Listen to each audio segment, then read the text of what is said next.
谷市小倉と富岡付近です。自衛隊による救出活動が続いています。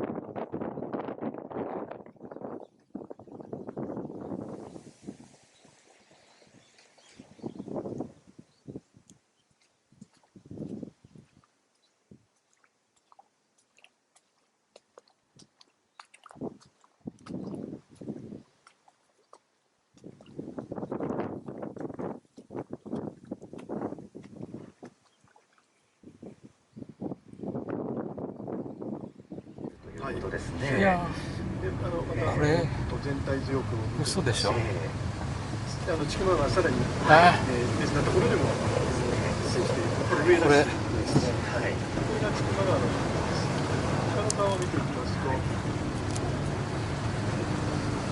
と、冗談でしょこれ。千曲川のですね、このようにこの地域で